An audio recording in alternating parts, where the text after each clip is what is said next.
Une situation extrêmement grave est en train de se passer en Argentine et le monde ne le sait pas. Avez-vous une minute? Je vais la résumer en 6 points. Les Argentins ont été enfermés pendant plus de 120 jours. Ce n'est pas seulement les confinements les plus longs du monde, c'est aussi les plus inutiles, car les cas de coronavirus n'ont jamais cessé de se multiplier.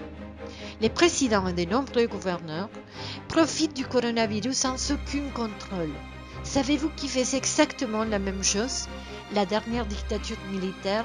De la même manière, les congrès et la justice sont pratiquement paralysés. La situation économique est catastrophique.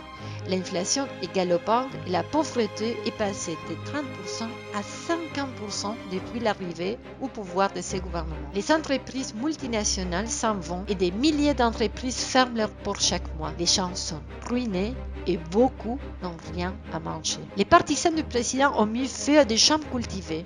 Le gouvernement a libéré des prisonniers de toutes sortes et la police a fait disparaître et assassiner des personnes simplement parce qu'elles n'avaient pas respecté les confinements. En plus de cela, l'homme repenti qui avait plus compromis la vice-présidente Madame Cristina Kirchner a été retrouvé tué après avoir été torturé dans une situation très bizarre. La liberté d'expression et de la presse sont gravement menacées. Les journalistes sont persécutés et quelques fonctionnaires cherchent à contrôler les réseaux sociaux. Les gouvernements utilisent la pandémie pour agiter la peur parmi la population, de sorte que chaque jour les gens ont moins d'opinion et moins de pouvoir. Les gouvernements et les partis au pouvoir sont en train de mettre en place un système autoritaire et centralisé. Le monde doit savoir ce qui se passe en Argentine. Aidez-nous à les faire connaître. Veuillez partager cette vidéo. Por favor, comparte este video. Bitte teile dieses Video. Compartile este video. Condividi questo video.